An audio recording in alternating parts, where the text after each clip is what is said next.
Brody, welcome to the show. Good to have you. Thanks for having me.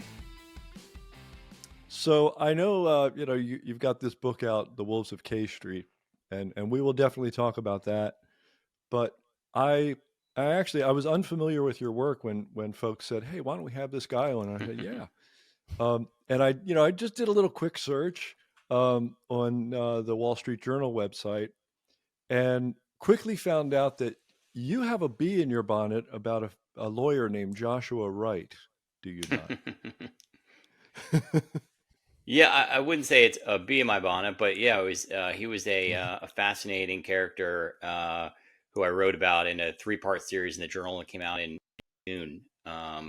He's a lawyer who is a leading figure in the antitrust movement in D.C. and antitrust policy circles. Advocating for a looser interpretation of antitrust rules, which is a topic that's really gaining steam in D.C. And turned out that he had a sort of secret sex life where he had been dating as many as of a dozen of his former law students. So it's sort of a sad tale of a once high flying DC influence peddler who's now stuck in all these sexual harassment lawsuits. This thing has salacious Netflix, miniseries or something written all over it. Have you tried to do that? That's a good question. I need to talk to an agent about that. I was thinking about trying to make it into a book first, but maybe I could just skip the book and go right to Netflix. There you go. Yeah, just go right to video. Yeah. Yeah. So antitrust, would you say antitrust is like your beat, a primary focus for you? I sort of follow and have for the last 20 years companies and how they interact with the government in Washington. And that has covered all sorts of different topics. It just seems like in the last 3 to 5 years, particularly with big tech, that we keep coming back to antitrust. It seems like that Democrats and really more importantly, Republicans seem to be changing their views on antitrust and their views on big companies. I mean, for my entire life, that the Republican Party and big companies have sort of been in lockstep on policy in DC, trade and tax and regulation and immigration. And now that alliance is falling apart. And more, the Republicans I'm talking to, more and more are saying that these big companies, particularly tech, but also other industries, are too big and too influential. And I just find that fascinating because it's just so new to me that the Republicans are normally, best friends with their friends in corporate America. And now there's that falling out is stunning. Right. They don't seem to be going after Rupert Murdoch, though. They seem to be going after all the lefty guys. I mean, do you think that's true. That seems to have had a lot to do with it, Well, it's interesting you say that. Sorry to interrupt, because No, go ahead. it's not just tech. I've also seen it in ag, Wall Street, in music. It's all in almost every industry. Republicans seem to be saying these companies are too big and too powerful, except for oil and gas, which I think might make your point that no one's complaining about the size of Exxon and the big oil and gas companies because they're still in bed with the Republican Party. Should they complain? I don't know. I don't understand why they really should complain about ExxonMobil. Should they? Well, I just meant that overall, Republicans seem to be saying that these companies are too big and too powerful, and why are there 3 airlines and 3 railroads and 3 3 or 4 commercial banks, but then when you look at the oil and gas industry, they don't seem to be complaining about the consolidation there. Right. So the point is that their inconsistency, right? Which goes I back think so, to yeah. which goes back to why these industries, like why big tech especially, why I assume we're talking about Facebook, Google, maybe Amazon, maybe still Microsoft after a couple of decades, almost 3 decades after they started getting harassed for this stuff. Is that who we're talking about? Yeah, I mean, the Republicans who I'm talking to, including some leading conservatives at places like the Federalist Society, continually say that they feel like the companies have too much influence over their lives and have too much influence in politics. And, Republicans look at that Hunter Biden laptop story in the last election that everyone in the national media, including folks at the Wall Street Journal said, this is not real. Turns out it was real. But Facebook, they made some news the other day on this one. Facebook was among the companies who tried to slow the dissemination of that story because they thought it wasn't real. And Republicans looked at that case and said, hold on a second, why is Facebook stopping this, trying to cover up this story, which turned out to be true. And This therefore true a lot, story. and therefore a lot of Republicans have kind of turned against Facebook and the tech companies. Or that's one of the reasons, I should say, that they've turned against those companies. Right. I wonder, is that necessarily an antitrust issue, or do they use No. antitrust issues to go after, the folks who are like screwing with elections and suppressing, let's face it, conservative views and things?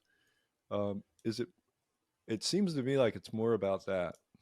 Yeah, no, this is not. You're the guy who studied it for 20 years. Yeah. No, it's not an antitrust issue at all. But what it has done is turned the momentum or sentiment in the Republican Party against those tech companies, and then in order to try to reduce or curb their influence, they're using the antitrust laws to try to slow their growth or break them up. And we'll see what happens. A lot of these court cases are just taking place right now.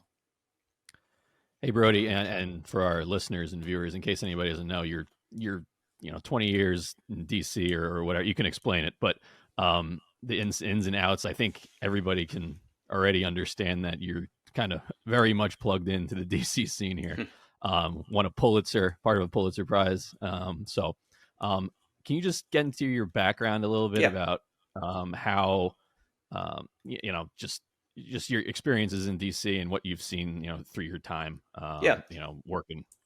So I'm one of those strange people who's actually born and raised in Washington, D.C. and is still here. For some reason, I just sort of fell in love with politics and journalism at a young age. In high school and college, I'd read presidential biographies of some of the greatest presidents and presidential campaigns. I went to Northwestern University out in Chicago because I wanted to be a reporter, and I desperately did not want to start my career in Washington, D.C. because that's where I was from. But unfortunately, if you want to cover politics in America, there's really one place to go. So I ended up back on my parents' couch not too long after leaving, and I've been a reporter ever since. And most reporters in D.C. cover the White House, or they cover the House or Senate floors, and what legislation is being voted on that day, or what presidential tweet is coming out. And I have focused more on. I found that to be less interesting, and I've kind of tried to write about why those things are happening. Why are presidents doing things, or why are certain bills getting to the floor and getting voted on, and others are not. And a lot of times, most of the time, what's being voted on in Washington, what's happening is being driven by what corporate America wants. And so I sort of started covering the sort of that beat, what companies want in Washington and how they go about getting it, using either campaign donations or lobbyists or other sort of influence peddling campaigns. And unfortunately in Washington, despite how much power companies have, there's very little coverage of companies and lobbying. In fact, the Washington Post, which is obviously our hometown newspaper, doesn't even have a reporter dedicated to covering lobbying, which is sort of like Detroit not having a reporter covering the auto industry. This is our industry, this is our game. And we have so many reporters who are covering politics, who's going to win the election, are the Democrats going to keep the House or keep the Senate. But we don't cover the companies, and companies seem to have all the power. So anyway, it's sort of a niche that I found, and I find it fun to cover that area, because every time you write a story, it's sort of a mystery. You're sort of trying to figure out, what does a company want? What's it trying to do to get it? Who are they buying off? Who are they influencing? How are they playing the game? And I feel like that's a pretty fun area, and important too, of course.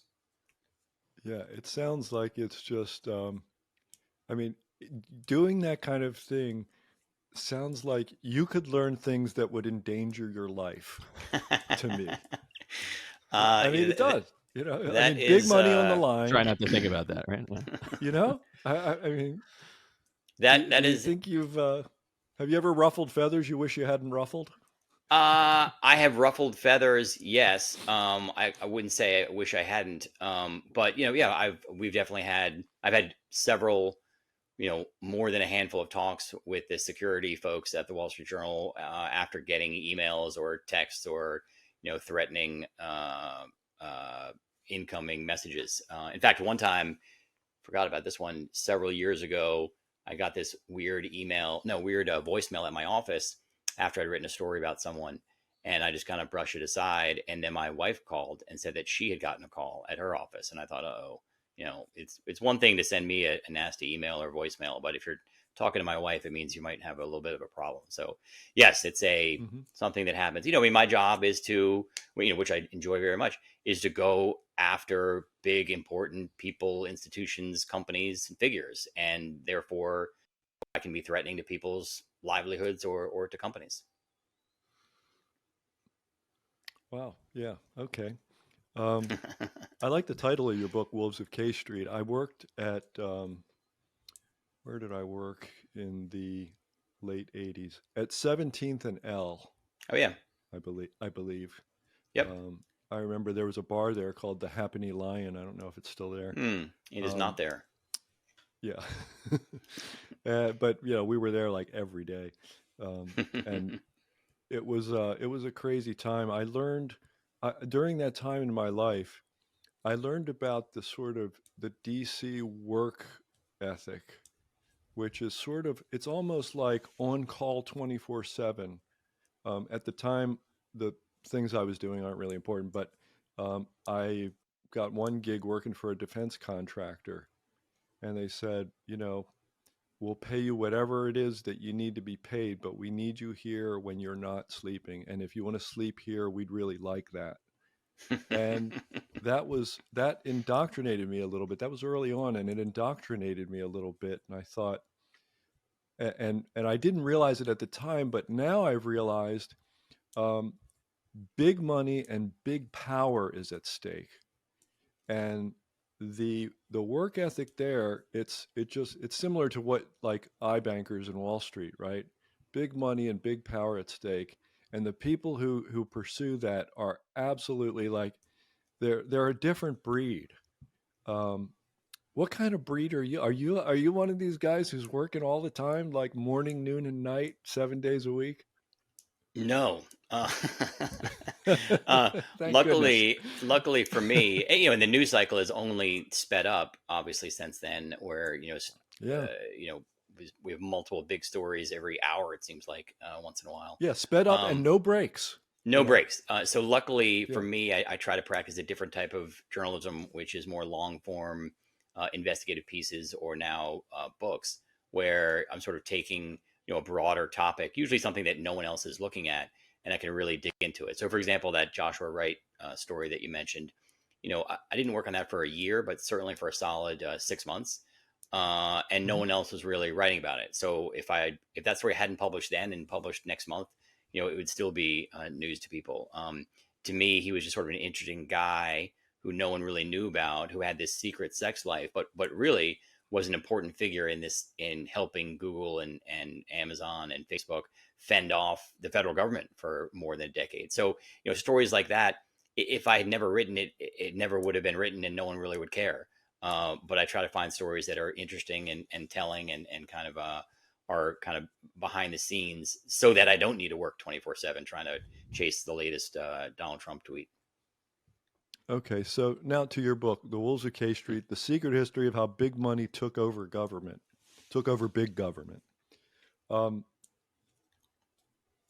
I wonder, the first thing that comes to my mind when I just look at the title, I don't, forget about what might be in the book. When I look at the title, I wonder, there appears to me to be a chicken egg question here, right?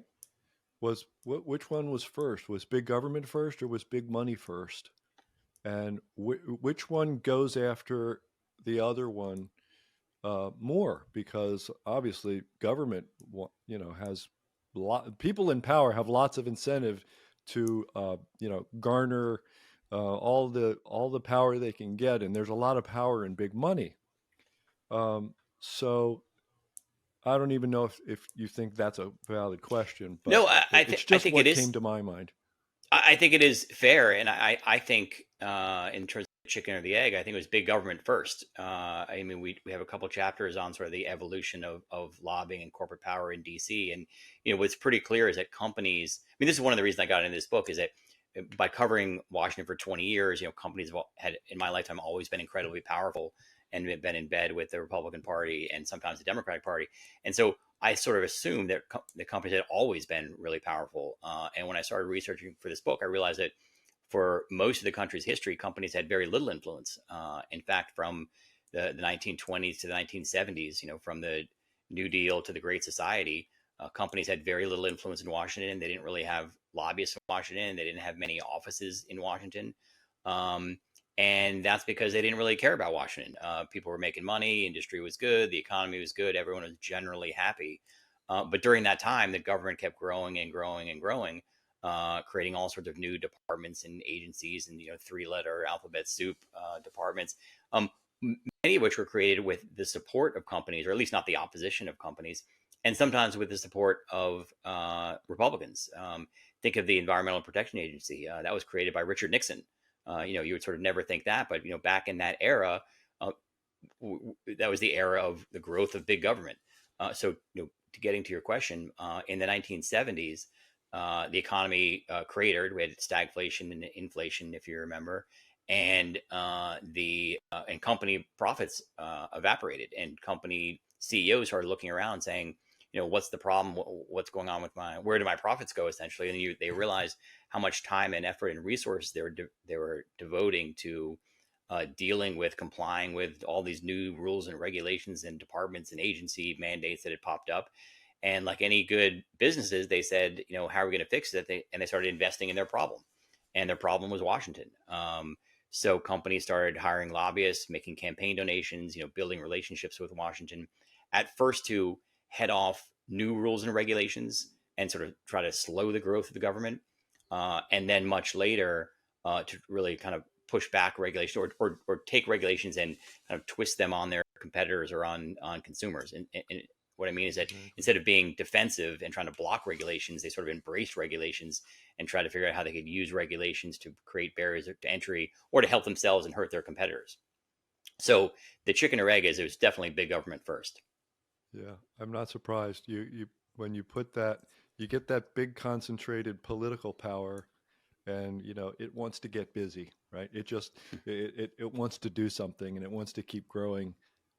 So big companies are likely targets, and then they need to survive. So they go after it. And then, as you describe, the evolution you describe, I mean, it actually gave me chills because I've talked about this, admittedly knowing far less than you do, not having done the research that you do.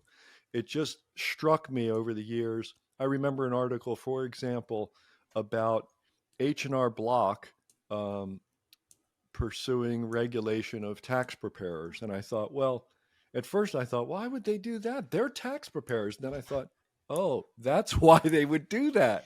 That's how the game is played. And they're the big incumbent, the traditional, right? The big incumbents are all deeply involved in the regulations and making it harder for other entrants. And, yeah, I mean, unfortunately, that's 100% how things work these days in industry after industry and company after company, that you're creating rules and regulations to gain an advantage in the marketplace. And that's, fundamentally not how business should work, but it is how it works today. Right. Yeah, and what I find fascinating, what you get into in the book is when you get the history of just how this all lobbying developed. But then, I mean, to the point where we are now, there's like 13,000 lobbyists, and there's only 500 members of, or whatever members of Congress. Like, and how this practically works, because I think to a lot of people, like most everyday Americans, they hear the word lobbyist and it's immediately a negative connotation, unless you are one, I guess. But about why is there like this middleman between me and Congress or whoever I elect or whoever I voted for, and just to understand how it practically works, I think it is interesting. No. Yeah. So great question. The government is incredibly big, sprawling, complicated, bureaucratic. You've got almost more than 100 federal agencies and departments. Each one has the office of this and the division of that. And businesses should be focused on their businesses, not on Washington. But oftentimes companies, or always, companies are dealing with regulations and running into obstacles. And as a businessman, I want to do X, but in order to do X, I need to get this permit, or I need to deal with that regulation. And those are things that you're not an expert in. So people hire lobbyists lobbyists are basically translators. They're former staffers, they're former members of Congress, or officials who used to work at the EPA, for example, who can say, okay, you've got a problem with this new tailpipe emission standard. Well, I used to work in the division, or I have a friend who works in that department, and let me set up a phone call, or let me figure out, first of all, who you should talk to. Where in the EPA do you need to go? And the lobbyists are usually not experts in the policy, but they can get you to the right place so that the companies can make the argument themselves. So I think the best way of describing it is that they're really a translator of how Washington works for business people. They're mostly lawyers. Mostly lawyers, because in Washington we make laws, and laws are made by lawyers. So that it's not every, you don't have to be a lawyer to be a lobbyist, but many lobbyists are. Just works out that way naturally. Sure. Yeah. Do you know lobbyists? Are lobbyists some of your very best friends? Yeah. Brody? No, I would say very, very best friends. But as a reporter, you want to know the players and the teams you're writing about. So I should be spending my time going to lunch and breakfast and dinner and coffee, with people who are lobbyists, and over time you certainly make friendships, and and sometimes I'm sort of like a private eye, so I want to talk to a lobbyist for a company and give them protection so that they'll tell me the secrets of their competitors or of their companies. The lobbying world is super interesting and insular, and so I sort of want to make friends in order to figure out what's going on the inside.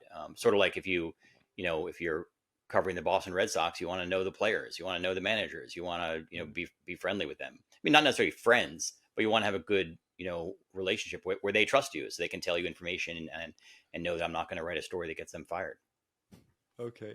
If this question just doesn't land right, that's fine. But I just want to know if you have, what you just said makes me want to ask, okay, well, what is going on inside there? What are the bullet points? What are the 2 or 3 or 4, however many things it is that you've learned about lobbyists where it was kind of a little breakthrough for you to go, oh, that's how this works? Anything? Well, unfortunately, the way it works is oftentimes with campaign donations and money in politics. I mean, members of Congress exist to get reelected. In order to get reelected, they need money, and lobbyists are a big source of that money. So, many lobbyists sort of work part-time as lobbyists representing companies trying to get things for their clients in Washington, and the other half of their time they spend trying to raise money for members of Congress. And the idea is that if a lobbyist can raise $100,000 for a member of Congress, and then the next day the lobbyist says, hey, member of Congress, I need help with a client, would you mind meeting with the CEO of one of my clients? The member of Congress is going to say yes, or it'd be silly to say no, because you're upsetting someone who just raised money for you. So that is a terrible system. But unfortunately it's what we have. I mean, the way elections cost more and more and more because of the cost of television ads, basically. And, members of Congress need money. And to get that money, they turn to lobbyists. That's just how it works. Should we even have lobbyists? Are they doing something fundamentally wrong? Are they doing something that ought to be illegal? I honestly don't know. That's a great question. So lobbying is not illegal. It's protected under the First Amendment. You have to be registered, right? There's one law which says you have to register your activities. And that law has many flaws that we can get into. But, going back to the beginning, the founders of the country foresaw a day when there would be lobbyists. They didn't call them lobbyists. They called them factions. And what they said was that they thought there'd be a faction of pro-industry Americans, and there'd be a faction of workers. Those factions turned out to basically be labor unions against corporate lobbyists. But what they saw was that there'd be a sort of a level playing field, and both sides would be of equal size and strength, and they would battle each other to a draw or to an equilibrium to make legislation. What we read about in our book is that starting in the 1970s, as I mentioned, when companies started investing in DC, that over the last 50 years, they've really destroyed the other side. So labor unions, essentially don't exist in terms of a powerful interest in DC the way they used to in the 1950s and 1970s. So companies now are not lobbying against consumer groups or against labor unions or against environmentalists, because all those groups don't have any power. That's why they're lobbying against themselves now. It's sort of company against company. But back to your point, the problem is not that they are lobbying; it's that they're the only lobbyists in town. If they were lobbying against labor unions, then at least you go back to what the founding fathers foresaw, which is a fair fight. So no, it's not illegal, but the problem is that when policymakers or lawmakers or staff try to make policy, the only people who's influencing them are companies these days. There's no other side. Yeah, and you did bring up registered lobbyists. I want to ask you about that. Great. Just that inherently seems to me like there has problems. Who's doing the registering? Who approves registered lobbyists? Exactly. How does that work? Well, the answer is nobody. There's no oversight of this area. But the rule is that if you're a lobbyist, you have to fill out a form once a quarter. It's just a couple-page form, and all you have to say is what your name is, what your address is, what clients you have, how much they're paying you, and generally what issues you're working on. Unfortunately, the law says that what a lobbyist is someone who spends 20% or more of their time actually talking to members of Congress or staff on behalf of clients. And that's a huge loophole. So what it means is that some people, 13,000 people, register as lobbyists, but hundreds of thousands who are doing similar things don't register as lobbyists. I'll give you a couple of examples. In 2007, when the last lobbying law was updated, there were about 12,000 lobbyists. Today, almost 20 years later, there's only 13,000 lobbyists. So in the last 20 years of the growth of the government, growth of the industry, and growth of the economy, we've only added 1,000 lobbyists. It doesn't make any sense. Another point here is that I told you I grew up in Washington, and Washington is a city with its suburbs of 3, 4, 5 million people. And our industry here is law and government. All we do here is make laws and make regulations. And there's the 500 members of Congress and their staff, but almost the rest of, if you're not a school teacher or a bus driver, almost everyone else who lives in Washington is working on legislation. They're here in order to pass or block laws. We don't make cars, we don't make widgets. This is what we do. So then you say, okay, so how many of you are lobbyists? 13,000? Get out of here. It's 100 times more. But the problem is the definition of lobbyist is this 20%. And something else we write about in our book is that the 20% threshold is people who actively talk to members of Congress. Well, there's also pollsters and people writing ads and people doing surveys out in the states and people working with third-party groups. All people who are in the middle and intimately involved in lobbying campaigns, but don't actually talk to a member of Congress. So the point here is just that $13,000 figure is just way understated. I see. Yeah, well, that's interesting. Yeah. Yeah, that makes sense too. It makes sense that there would be a bigger army of folks. It's pretty important. As you I'll give you another example. So one of the companies we write about in our book, or one of the lobbyists we write about in our book, is a guy named Evan Morris, who's a fascinating character. He worked for a big biotech company called Genentech. I was able to get some internal figures from the company, things that are not required to be disclosed. And that showed that when Evan Morris was a big time lobbyist in DC, he had a $50 million annual lobbying budget, or $50 million budget to influence legislation. Of that, $5 million was spent on actual lobbying, and $45 million was spent on other influence campaigns and influence activities that were not disclosed. So that's a 10-to-1 ratio just for that one company, as in 10% being actually disclosed and 90% not being disclosed. Okay, so can you? I'm not sure even what you're telling me there. What was the other 90% spent on, do you think, in your humble opinion? So one of the things we write about in our book is sort of how lobbying has changed and how lobbying has moved from hiring, registered lobbyists to go up to Capitol Hill and ask for favors on behalf of clients, to moving more outside of Washington and running sort of public relations campaigns. As in, you turn on the TV today, and other than seeing all the political campaign ads, you'll see ads about the cost of prescription drugs, and drug companies saying these third party middlemen, the PCBMs or whatever, are stealing money from this company or that company. I mean, there's all sorts of advertising that goes on outside of Washington that is really part of lobbying campaigns. They're trying to get regular Americans to support one position or another on behalf of lobbyists. So to me, that's all lobbying and advocacy, but it's not considered lobbying under the law. So the idea here is that companies have realized that members of Congress exist to get reelected, as we talked about. And in order to get reelected, they need money, but they also need the support of 51% of their constituents. So members of Congress are very, very sensitive to the desires and the temperament of their voters. So what companies realize is that if you go out into a particular district and you get 51% of the constituents to support, a free trade bill or a tax cut or a cap on prescription drugs or whatever, the member of Congress is going to follow. So a lot of lobbying now is not talking to the member of Congress, but actually talking to their constituents. And that's where that money is being spent that's not being disclosed. If you don't mind, Brody, I have to say, you seem like such a reasonable, intelligent, focused guy. And I wonder, I'm like, this guy seems like a really good guy, and he's in Washington his whole life. I mean, do you take a 90-minute shower at the end of every day? It's just like, are you scraping it off of you every day?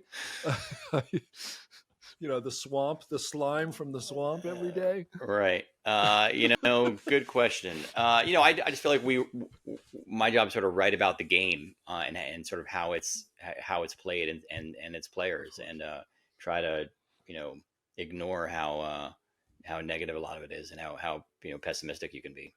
Yeah, you're speaking my language too. I started off as a sports writer, actually. So you when you're in sports, you see the game, you see the players and whatnot in the locker room, and things that fans don't see, and all that sort of thing. So sometimes you have to take a shower yourself too, and wash things off. But Dan you bring up a point that I was gonna, or idea to.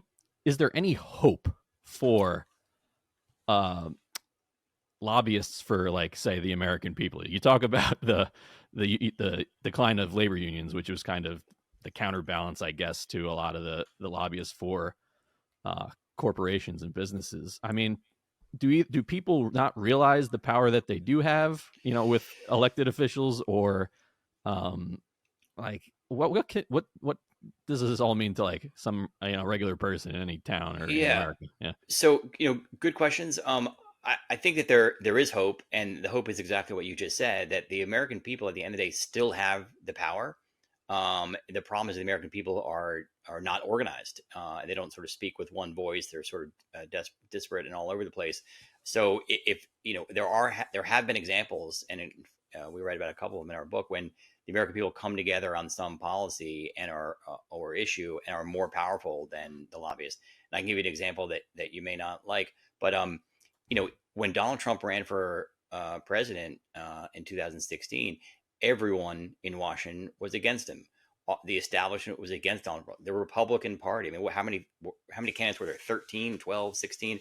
Every single one of those people thought Donald Trump was a buffoon. The Democratic Party was obviously against him. Corporate America was against him. The establishment was against him. But Donald Trump had the people, and he was able to beat the establishment candidate in Hillary Clinton back then. So we'll see what happens this time. But that's just an example that shows that when the people come together, they can outpower the Washington establishment and corporations. In terms of bills and policy, we also have a couple examples in the book of when the American people come together to pass things that are opposed by some parts of corporate America. So there is hope. It's just that companies need to.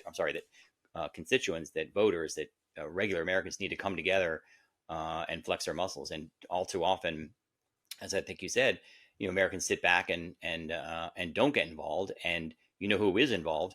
Corporate America. I mean, they know what they're doing. They're organized. They're well funded, and they're focused. And if the American people could do that, then they would have more power. And finally, I should say, in terms of, is there any hope?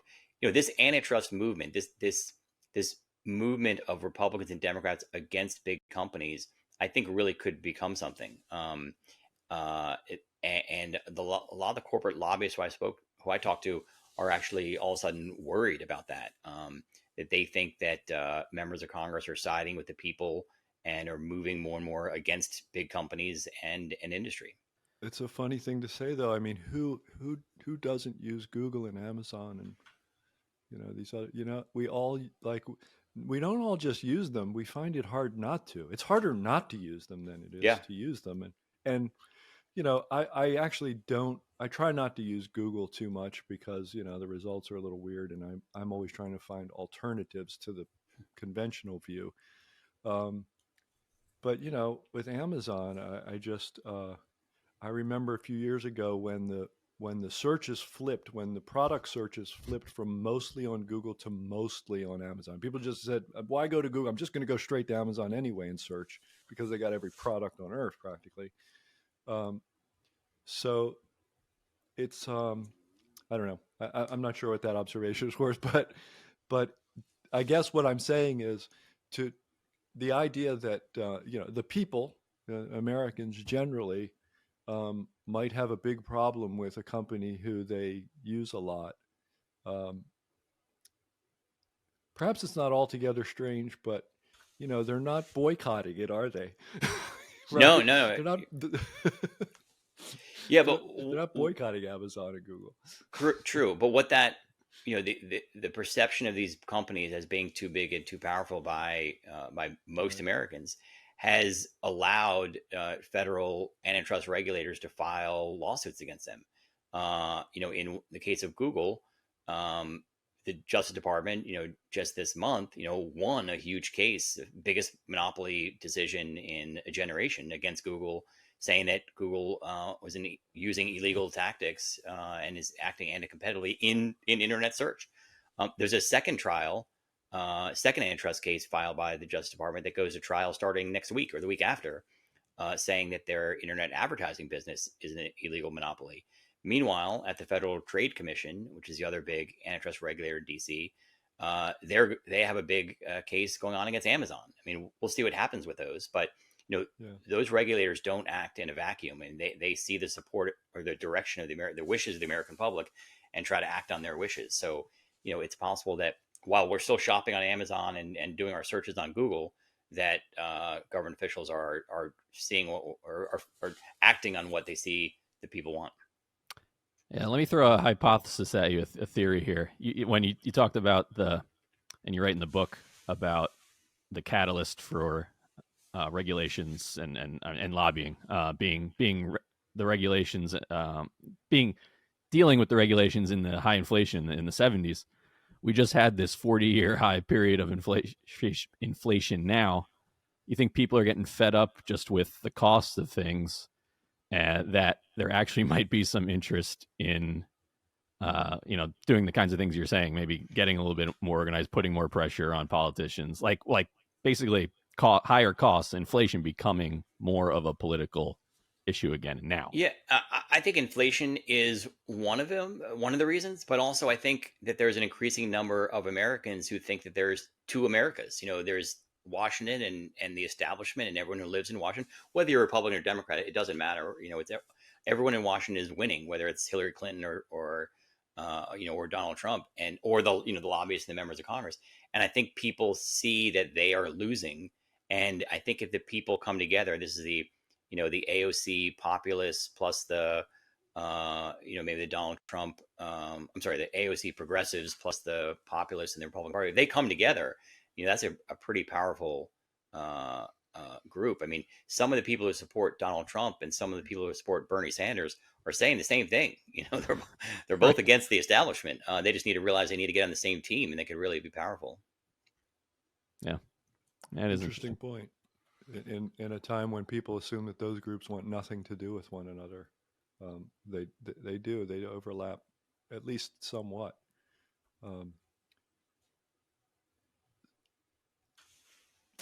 So this is an investment show, and that's what I was just going to say, Dan, too. Yeah. yeah. This is an investment show, And I have to wonder, you've been around, you've been working for years. You probably have a 401k somewhere, or your own discretionary account or something. Um, does this career of yours, has it helped, hurt, or not, or in between, your own personal savings and investment? How has it influenced you that way? Um, I can give you a sort of weird answer because I think it's really helped. But the reason it's helped is because I'm not allowed to own any stocks. And because I don't own any stocks, I'm in sort of broad-based mutual funds, which do really well over time. So That's right. yeah, so That's a reporters, great answer. It's hilarious, isn't it? Yeah, It's like no, the that's Fidelity terrific. study where the Yeah, best performing investors were the ones who were dead, right? right. Yeah, But it's true. So, I'm not allowed to own stocks in particular companies, and that's because at any point I could be writing a story about a company that I own. So I can't own individual stocks, and I can't own industry specific funds, and therefore I have these just broad based ones that through Fidelity that do well. But there's a big issue in Washington that I've covered for a long time also, which is about insider trading in DC and the perception of insider trading in DC. And there's two Yeah. elements that one is that members of Congress are continually being talked to by lobbyists and meeting with corporate heads, and those corporate heads come into office, or anyone in a company is going to come into a member of Congress and say, hey, we're really worried about inflation, or we're really worried about this, or here's a problem we have, or here's this China starting this new import that's going to cause or whatever. They're giving members of Congress constantly essentially insider information about those companies. And yet most members of Congress still invest in companies, and many members of Congress are continually trading stocks in those companies. And that sometimes seems crazy to me, because if that happened in New York, right, if that happened on Wall Street, you violate rules, you go to jail.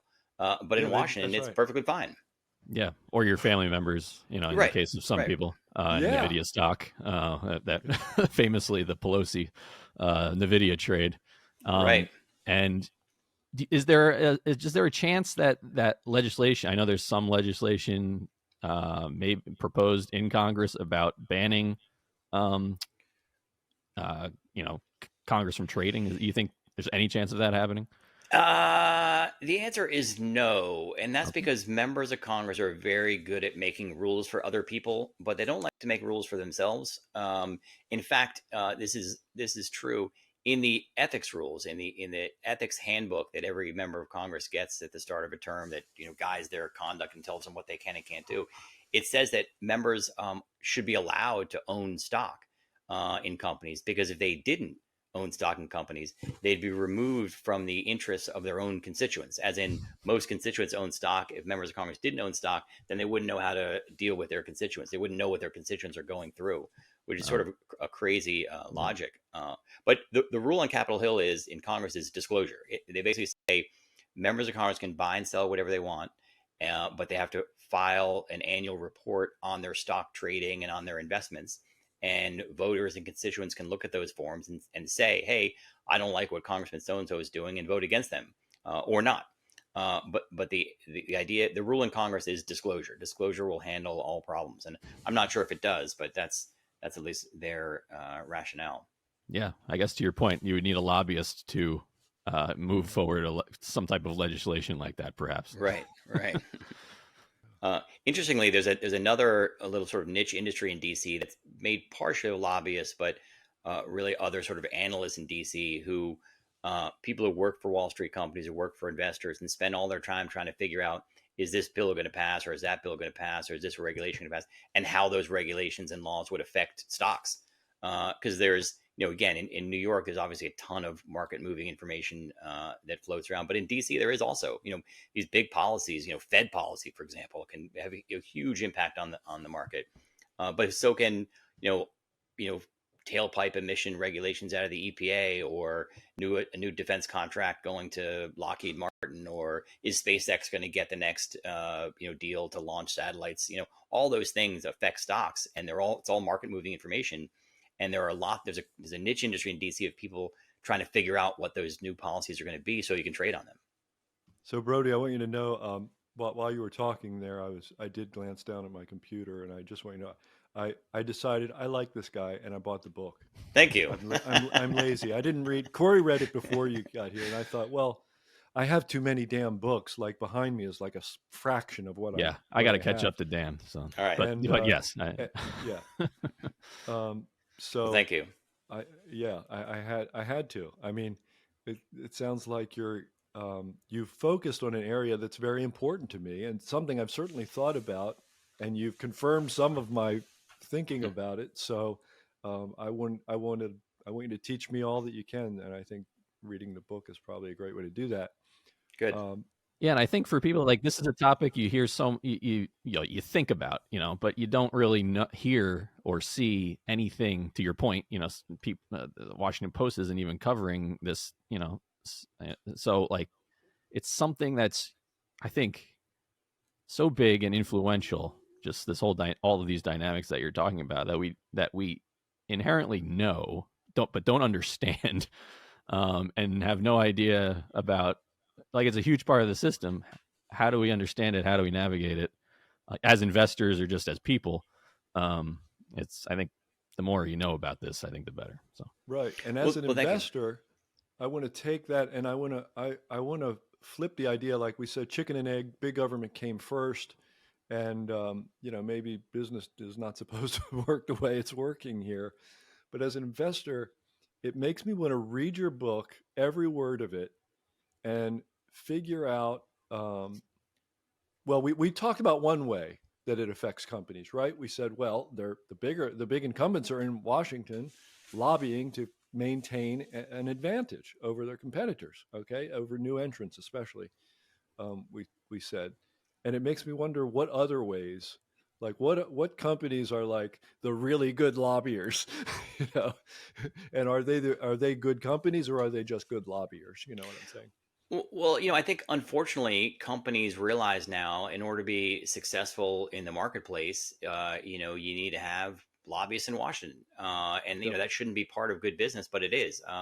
One of the things we write about in our book is the rise of Google and Google's lobbying operation in DC.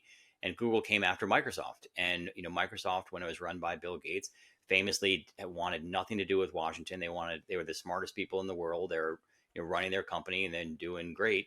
And they wanted Washington to stay away. And that worked for a long time, until a bunch of lawyers at the Justice Department decided that Microsoft was an illegal monopoly, and sued Microsoft, hauled them into court in DC. Microsoft eventually prevailed after a decade. But people say that the reason that Google exists right now could be that Microsoft was spending so much time distracted, focusing on it's defeating, antitrust regulators in DC, that they let their eye off the ball, and all of a sudden Google pops up, and Google is Google and Bing is Bing. I mean, Bing could have been Google, if you're following me. Sure. And what was interesting, the interesting lesson here is that when Google got founded, and Google came to Google realized, we're not going to be Microsoft. We're going to keep our eye on Washington. We're going to hire lobbyists. We're going to make relationships with members of Congress and key people at the Justice Department, at the Federal Trade Commission. And so in 2010 or 11, when the Federal Trade Commission did in fact pursue a antitrust illegal a lawsuit or an investigation saying that Google was a monopoly, and Google was able to defeat that at the agency level, before the FTC could file an antitrust lawsuit against them. And the point is that Microsoft ignored Washington and lost. Google paid attention to Washington and won. And to your question, having a wired set of lobbyists in Washington is good for business. Period. Yeah. Yeah. What else I'm thinking now? Very simple, aren't they? Yeah. You know what else I'm thinking now, that off that point, Dan, I don't know if you agree with it. Like, to me, I'm hearing like the value of companies that aren't involved in this at all at this point, like aren't on Congress's radar for regulations, so that are able to grow without, getting into all of this, from an investment level. If you're looking at companies, that before you get to the point of a Google or a Microsoft, and you're in the crosshairs for whatever reasons, mostly probably because they're posting things that some congressman doesn't like or isn't helping them get reelected, I guess. But, if you can be involved in the smaller companies, I think this is a bullish for the smaller companies. This is part of the a bullish case for smaller caps and whatnot. Right. So you want to find, like when Brody said, Microsoft didn't want anything to do with Washington. They were doing great, making money hand over fist. You want to find that company today, right? Yeah. But I also noticed another thing, basically when the government really goes after somebody like the way they went after Microsoft, the way they went after the tobacco industry, slightly different, not antitrust per se, right? But there was concentration there. And when the government goes after them, it's an incredible business. It's a great also business, true. right?